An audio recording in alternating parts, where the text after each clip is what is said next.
السلام عليكم ورحمة الله وبركاته. خفك مسلم كأه ومهم إنه برتو عقيدة ما دام قفك هدي عقيدة وناك سناته وبدبادة هدي كحماتنا وكهلاك سماي مركا وحان بلابدنا إن شاء الله تعالى كتب عقيدة وإنوص عندنا الله سبحانه وتعالى ذكر النقطة خيبتان وخيب هردعة oon idinku tusi doono insha allahu tacaala kitaabka ugu horeeya oon bilaabi doono oo ka hadla caqiidada insha allahu tacaala.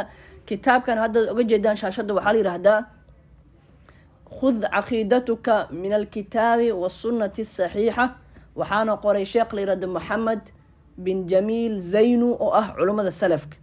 sheekha wuxuu leeyahay shuruudu qubuuli lcamal, shardiyada lagu aqbalo camalka.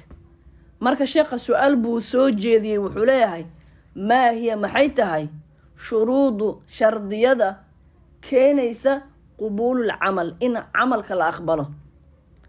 jawaab buu sheekha dhibo, wuxuu leeyahay shuruudu shardiyada loo baahan yahay in la helo si qubuululcamal camalka in la aqbalo cinda allahi allah subxaanahu watacaala 3 waay. shardiyada loo baahan yahay in la helo sida camalada loo aqbalo allah subxaanahu watacaala xaggiisa waa 3 buu leeyahay. qodobka koobaad iimaanu billaah, aliimaanu billaah, qofki inuu allah subxaanahu watacaala rumeeyo, wa tawxiidihi iyo kelinimadiis.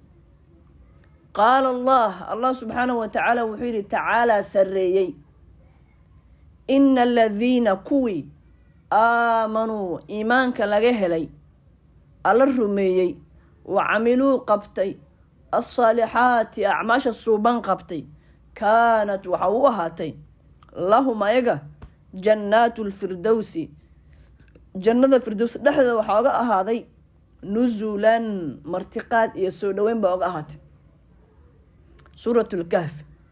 wa qaala wuxuu yidhi sala allahu calayhi wasalam, suubanaha nabadgelya naxariis dushiisa allah yeela wuxuu yidhi qul waxaad dhahdaa aamantu waxaan rumeeyey dheh billaah allah subxaanahu watacaala baan rumeeyey, huma kadib istaqim toosnow, laablaab iyo jiiro iyo yaanan lagaa helin.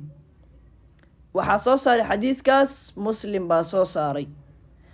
qodobka labaad ee keenayo in camalada la aqbalo waxaa ka mid ah al-ikhlaas, shayga inaad u qabatid allah subxaanahu watacaala dartiis, allah subxaanahu watacaala dartiis aad u barax yeeshid camalkaas aad qabanaysid.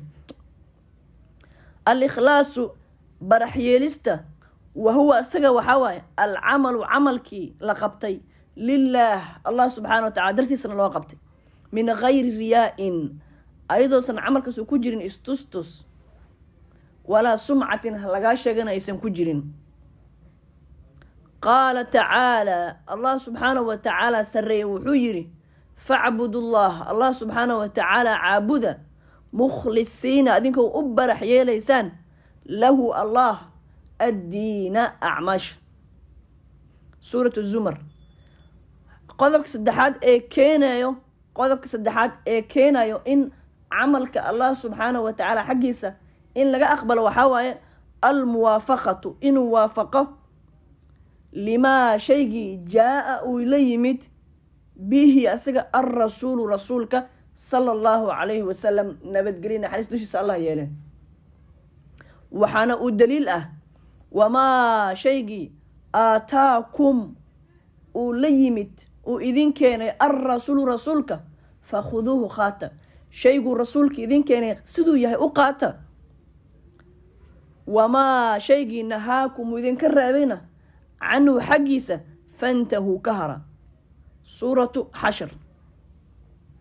wa qaala sala allahu calayhi wasalam, nabigana wuxuu yidhi nabadgelya naxariis dushiisa allah yeele, man ruuxii camila qabta camalan shaqo qabto laysa calayhi camalkaas uu qabtayna uusan ka ahaanin amrunaa diinteena, camal buu qabtay camalkaasna kuma xusno, diinteena kuma xusno, fa huwa camalkaasuu qabtay raddun waa lagu soo celinayaa, ay marduudun waa mid lagu soo celinayo lagama aqbalayo. waxaa soo saaray muslim baa soo saaray xadiiska. si acmaashana loo aqbalo saddex arrin baan nagala rabaa in allah subxaanahu wa tacaala aan rumayno iyo kelinimadiisa, in aan camalka allah subxaanahu wa tacaala u barax tirno shirkiyaad iyo bidac iyo waxyaabo xunxun aan ku darin camalka, in camalka uu waafaqo sunnadii uu la yimid nabiga sala allahu calayhi wasalam. saddexdaas hadaa laga waayo camalka wuxuu noqonayaa camal nagula soo celinayo allah subxaanahu wa tacaalana nagama aqbalayo. marka hala dadaalo insha allahu tacaala